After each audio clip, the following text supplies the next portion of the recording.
কেমন চললো কোথায় বেসামালি সারায় আর চোখে তাকায় হেসে যায় আমার আগামী। Hello guys, welcome back to my channel. I hope তোমরা সবাই ভীষণ ভালো আছো, আমিও ভালো আছি। তো আজ হচ্ছে চৈত্র মাসের লক্ষ্মী পুজো, আর তার সাথে হচ্ছে আমার বরের জন্মদিন।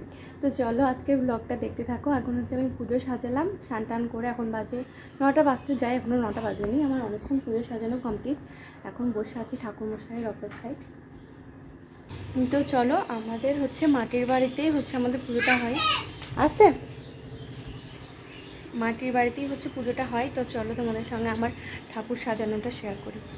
তোমাদের দাদাভাই এখন দেখো ওই যে মামামকে আদর করতে করতে নিয়ে আসছেন। ও হচ্ছে ঠাকুরমশাইকে ডাকতে গেছিলেন, মানে ঠাকুরমশাই হচ্ছে আমার কাকি শাশুড়ির বাড়িতে পুজো দিয়েছে, মানে সব বাড়িতেই লক্ষ্মী পুজো হচ্ছে, তো সেখানে হচ্ছে পুজো করছেন। তো তারপরে হচ্ছে আমাদের বাড়ি আসবেন, তো একটুখানি বলে আসা হলো, নইলে হচ্ছে পরপর আস্তে আস্তে না অনেকটা দেরি হয়ে যেতে পারে, তার জন্য। তো তারপরে দেখো আমার এখানে পুজোর সমস্ত কিছু রেডি। এখানে হচ্ছে নারকেলটা শুধুমাত্র ছাড়াতে আছে, ওটা হলে আমার নৈবেদ্য সাজানো কমপ্লিট হবে আর আমার লক্ষ্মী সাজানো কমপ্লিট। তো এটা নিয়ে আমি হচ্ছে 3বার মতো হচ্ছে লক্ষ্মী পুজো করালাম বিয়ের পর, এছাড়া মাই করায় প্রত্যেকটা বছর। তো আমি হচ্ছে দেখো সমস্ত পুজোর সাজিয়ে নিয়েছি, আর এই যে আমার মামামকে নিয়ে আমি হচ্ছে এখানে বসে আছি। তারপরে ভাবলাম একটুখানি আলতা পরে নিই, কারণ লক্ষ্মী পুজোতে একটুখানি আলতা না পরলে ভালো লাগে না।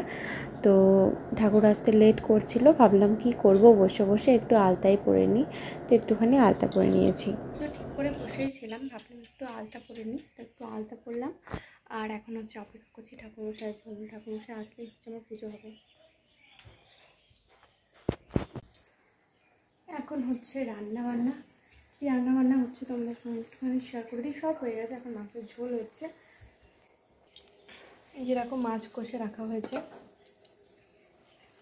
মশলা কষানো চলছে।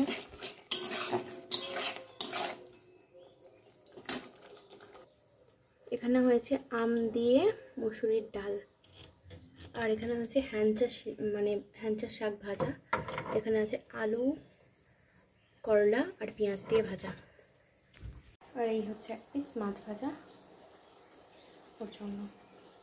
আমি হচ্ছে অনেক দিন পর দই মাছ বানালাম। আগে তো বিয়ের পর আমি জাস্ট দই মাছই বানাতাম, তো আজ হচ্ছে অনেক দিন পর ইচ্ছে হলো একটুখানি দই মাছ করি, তো আজ হচ্ছে দই মাছ বানিয়েছি।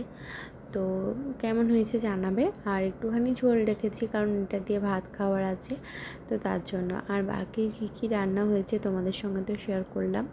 তারপর হচ্ছে বসে গেছি, মেয়ের হচ্ছে স্যালাড বানাবো, তো তার জন্য বসে গেছি। দেখো এখানে হচ্ছে আমন্ড বাদামগুলোকে হচ্ছে সুন্দর করে ছাড়িয়ে নিচ্ছি, কারণ এটা ভিজিয়ে রেখেছিলাম ওভারনাইট, তো তারপরে হচ্ছে আমি ছাড়িয়ে নিচ্ছি। আর এইদিকে কিছু ড্রাই ফ্রুটস হচ্ছে গুঁড়ো করে রাখবো। এখানে আছে কিশমিশ, কাজু আর আছে আখরোট, তো এটা গুঁড়ো করে রাখবো, এটা মাঝে মাঝে স্যালাডের সঙ্গে মিশিয়ে খাওয়াবো।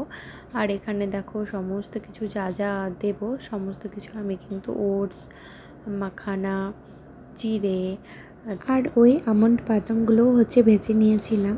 তো আমি হচ্ছে নর্মালি হচ্ছে কড়াই একটুখানি গরম করে নিয়েছি আর কি, যেমনটা এটা ড্রাই ফ্রুটসগুলো করছি ঠিক তেমনটা। তো ওই কাপটা যেটা দেখালাম ওই কাপটারই হচ্ছে আমি মাপ করে সমস্ত কিছু নিয়েছি। তো এগুলো হচ্ছে আমি বানাচ্ছি, ফার্স্ট টাইম স্যালাড বানাচ্ছি হোমমেড। তো সত্যি বলছি ভীষণ ভালো, আমার মেয়ে 1 সপ্তাহ ধরে খাচ্ছে, খুবই ভালো, তোমরাও বাড়িতে বানাতে পারো।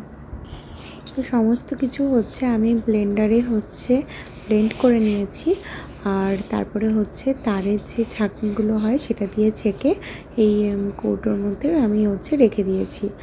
আর এটা হচ্ছে নর্মালি তুমি গরম জল করবে, তারপর তোমার বাচ্চা যতটা পরিমাণে খাবে ঠিক ততটাই দেবে। এর সঙ্গে তুমি হচ্ছে যে কোনো মিল্ক অ্যাড করতে পারো, মানে হচ্ছে ফর্মুলা মিল্ক, বা তোমার বাচ্চা যদি ব্রেস্ট ফিডিং করে সেটাও তুমি পাম্প করে ইউজ করতে পারো।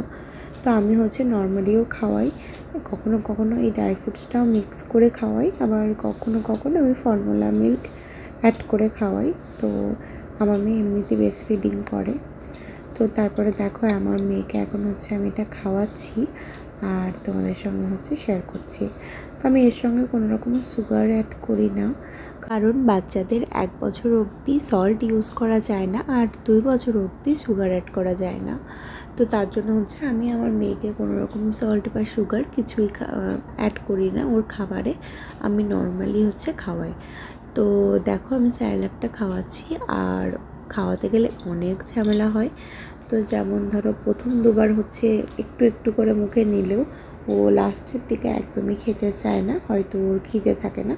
তো আমি জাস্ট ওকে সমস্ত কিছু খাবারের সঙ্গে পরিচয় করাচ্ছি, কারণ এই একটা মাস ওকে আমি খাবারের সঙ্গে পরিচয় করানোর জন্যই বেছে নিয়েছি। কারণ ও এখন ভীষণ ছোট, এতদিন অন্যরকম অভ্যেস ছিল, এখন পুরো অন্যরকম একটা অভ্যেস। তো তার জন্য ওকে আমি একটু সময় দেওয়ার কথাটা ভেবেছি। গাইস চলো আজকের এই ছোট্ট ভিডিওটা আমি এখানেই এন্ড করলাম। তোমাদের কেমন লাগলো জানিও। বাই বাই, দেখা হচ্ছে নিউ ভিডিওর সঙ্গে।